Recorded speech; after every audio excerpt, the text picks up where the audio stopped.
Olá, amigos! Vamos hoje falar sobre o luto. O luto é um processo emocional. Processo é algo que tem começo, meio e fim, pode durar mais tempo, menos tempo. E no caso do luto, as causas são as perdas. Podem ser de entes queridos, de relacionamentos, de empregos, de oportunidades. E essas perdas causam o rompimento dos hábitos. Há uma necessidade de adaptação a novas rotinas e tudo isso é um momento ameaçador. Nós nos sentimos vulneráveis e isso gera angústia, tristeza. Por isso que a morte é um assunto muito doloroso. As pessoas evitam de falar sobre ela. Antigamente, as pessoas morriam em casa. O velório era feito em casa. O velório do meu avô foi feito na sala da nossa casa. E havia oportunidade de reconciliações, despedidas. Ele morreu em casa. Hoje, muitas pessoas morrem nos hospitais, nas UTIs, sozinhos.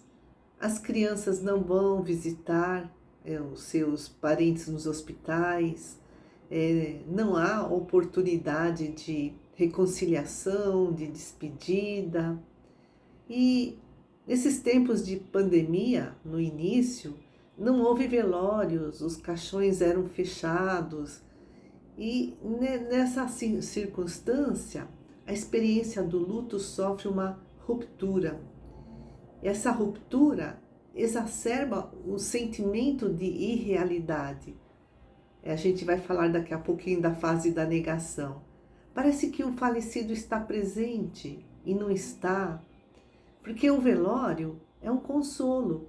No velório existe o apoio social, existe a possibilidade de ajudar os parentes, que com isso assimilam o acontecimento, internalizam essa passagem difícil diante desse ritual.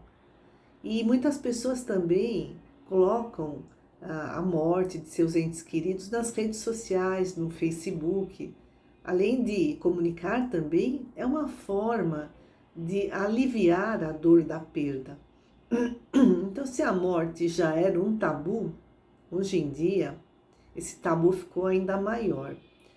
A psicóloga Lenise Maria Brandão escreveu o livro Psicologia Hospitalar. E ela diz que o medo da morte estimula a vontade de viver, porque desperta para a vida, uma vida mais plena, mais significativa. Ou seja, pensar na finitude do corpo físico nos leva a refletir. E nossa alma, para onde vai? De onde eu vim? Como estou vivendo? Isso nos dá a oportunidade de autoavaliação e transformação das nossas crenças e valores.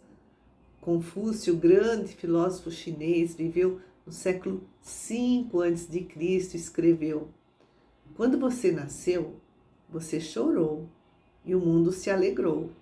Viva a sua vida de modo que quando você morrer, o mundo chore e você sorria. Ou seja, viver uma vida gratificante, plena, cheia de boas obras. Vamos falar das 5 fases do luto. A psiquiatra Elizabeth Kübler-Ross, acompanhando pacientes terminais, elaborou essas 5 fases do luto, referentes a qualquer perda, familiares, amigos, saúde, casamento. Então são elas as fases: negação, raiva, negociação ou barganha, depressão, aceitação. E tudo isso é um processo, não é linear, né? Assim, que vai acontecendo em linha reta. Não, depende do nosso estado de humor. Por exemplo, nas datas comemorativas, vem aquela lembrança doída Então parecia que a gente estava até um pouquinho melhor e aí a gente acaba caindo, entre aspas, o nosso emocional. E cada fase pode levar horas ou anos, depende de cada um. Então a fase da negação. Por que acontece? Porque a dor da perda pode levar a um choque, a um mecanismo de defesa para sobreviver, para não surtar. É um mecanismo da nossa mente. E aí a gente pensa, mediante a notícia, deve ter havido algum engano, isso não está acontecendo. Ou então há pessoas que desmaiam, perdem a consciência. Isso também é um mecanismo de proteção. E o tempo passa, a pessoa cai na real e aí vem a raiva. No início, essa raiva pode ser dirigida para fora. Então as pessoas culpam a Deus, aos médicos, aos outros familiares. Ou essa raiva pode ser dirigida para dentro. Mas a raiva é uma emoção, é uma âncora que nos mantém com o pé no chão para ficar na realidade, para sair daquele processo de negação. Mas com o tempo também essa raiva vai sendo dissipada, essa emoção se acalma e aí a gente começa a usar melhor a razão, o raciocínio, que entra na fase da negociação, né? A gente está raciocinando. Então, pensamos que gostaríamos que nada disso tivesse acontecido. E aí fazemos trocas, barganhas com Deus, com o destino, para buscar uma solução. Se eu fizer isso, se eu fizer aquilo. Muitas vezes, nessa negociação vem um sentimento de autoculpa, de autopunição, né? A raiva dirigida para nós mesmos. E na sequência vem a depressão. Então, a negociação não funcionou, essa depressão leva a uma tristeza persistente, a pessoa não tem interesse por nada, se isola.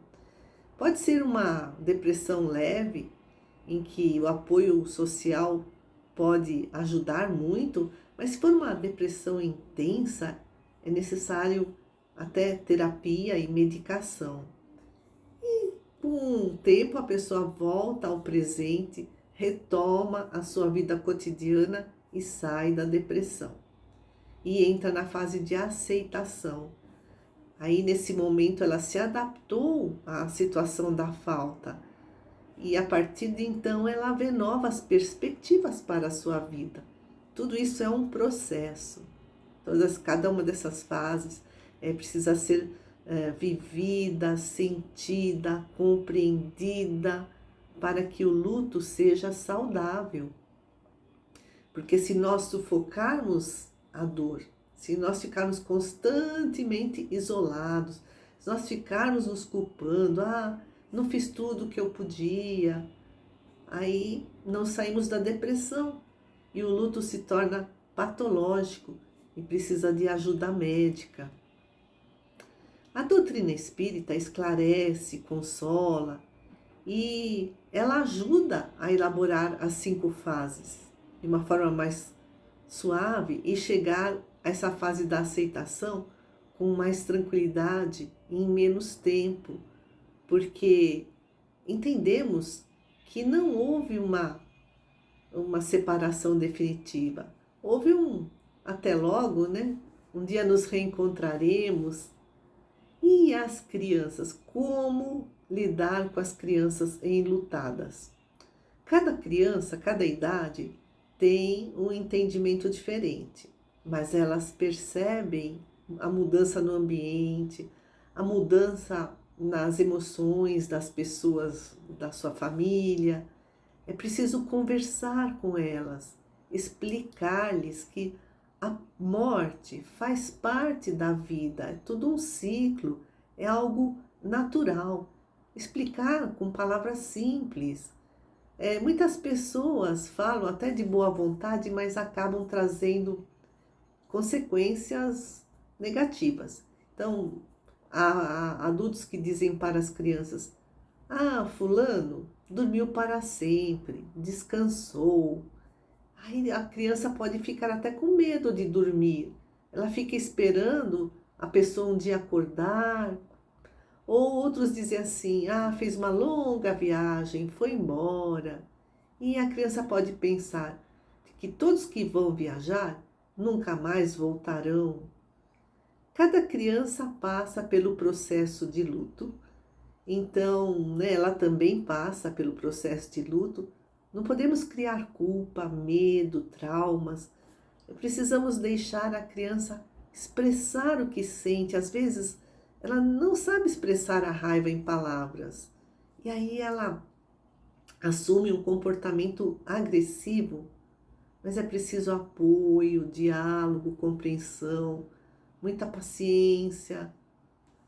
Elas também estão sofrendo. Voltando a falar, né, sobre a imortalidade da alma. Os espiritualistas acreditam na existência do espírito e por isso encontram grande consolo na certeza da continuidade da vida após a morte do corpo físico. Afinal, Deus é Pai de infinito amor e misericórdia. Não seria justo ele nos criar para só uma encarnação, né? Só uma existência carnal. Porque a gente vê, de um lado aqui, pessoas muito doentes, vivendo uma vida numa miséria extrema, morrem em tenra idade. Outros, do outro lado, né, no outro extremo, uma saúde de ferro, vivem com todo conforto, com luxo, tem uma vida longa. Seria injusto se Deus nos desse somente uma vida encarnada. Então, tudo tem um motivo. Deus é justo, os motivos são justos. Por isso, confiemos. Tudo o que acontece na nossa vida concorre para o nosso melhor. Agradeço a atenção, que a paz do Mestre nos envolva hoje e sempre.